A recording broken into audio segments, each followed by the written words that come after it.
उसने गालियां दी, अच्छी जबान इस्तेमाल नहीं की। उस बीजेपी के एमपी ने, अरे वो तो गोडसे की बात कर रहा था, वो नाकाबिल कबूल है। हम तो रोज सुन रहे हैं ना इनको गाली। मैं जानता हूं, मेरी उम्र 8-9 साल या 10 साल की थी। हमारा घर हैदरगुड़े में था, पुराना घर।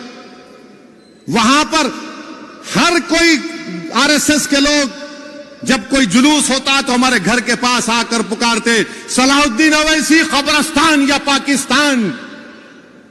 मैं और अकबर, हमारे एक ताया वहीद भाई जो बड़े ताकतवर थे, उनके साथ बैठते थे। वहीद भाई लकड़ी लेके भागते, ये 25-30 फीट छोड़ के भागते।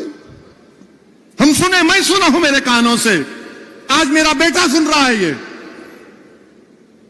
मैं समझा कि शायद मेरी जिंदगी में खत्म हो जाएगा, मगर मेरी औलाद सुनेगी, आप सुनेंगे, बच्चे सुन रहे हैं। याद रखो मेरी इस बात को, एक दिन आएगा जब भारत की पार्लियामेंट में किसी मुसलमान का मॉब लिंचिंग हो जाएगा। वो दिन दूर नहीं है, अब वो दिन दूर नहीं है। क्योंकि हिटलर की जब हुकूमत थी तो हिटलर की हुकूमत में लिखा जाता था, यहूदियों से बच के रहो, ये जर्मनी के लिए खतरा है। आज यहूदी लफ्ज को निकाल दो, मुसलमान लिख दो उस पर।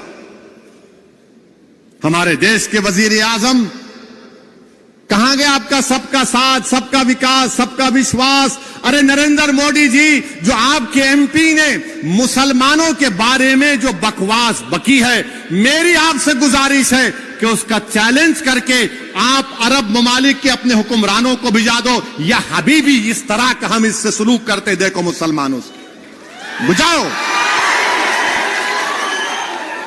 क्या नरेंद्र मोदी अपने एमपी की स्पीच का अरबी में ट्रांसलेट करके मोहम्मद बिन सुल्तान, मोहम्मद बिन जैद को भिजाएंगे? आप भिजाएंगे उनको? बताओ देश के वजीर आजम। क्या तुर्की के अर्दोगान को भिजाओ? देखो हम इस तरह भारत की नई बिल्डिंग में हमारे पार्टी का एमपी ने मुसलमानों को इस तरह कहा है। देश के वजीर आजम कुछ नहीं बोलेंगे। जुनैद नसीर मर गए, वजीर आजम मुंह नहीं खोलते।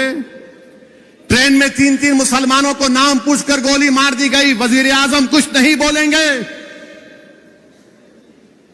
पीटा जा रहा है, सतारा में मारा गया, कुछ नहीं। अरे सतारा में तो जो बच्चा शहीद हुआ, अरे देवेंद्र फडणवीस तुम्हारे आदमी ने जुलूस को निकाला था। तुम होम मिनिस्टर रहकर तुम्हारा आदमी सतारा की मस्जिद में घुसता है मौत को लेकर। कैसे होम मिनिस्टर हो तुम देवेंद्र फडणवीस? मगर हमारे वजीर आजम ने इस मुल्क में एक माहौल को पैदा कर दिया कि नफरत करो और राज करो, नफरत करो वोट हासिल करो, नफरत करो सत्ता हासिल करो, इस्लाम को गाली दो, जीत जाओ इलेक्शन, इस्लाम को गाली दो और प्राइम मिनिस्टर, सीएम, मिनिस्टर बन जाओ, मुसलमानों को पीटो और इख्तिदार पर आ जाओ।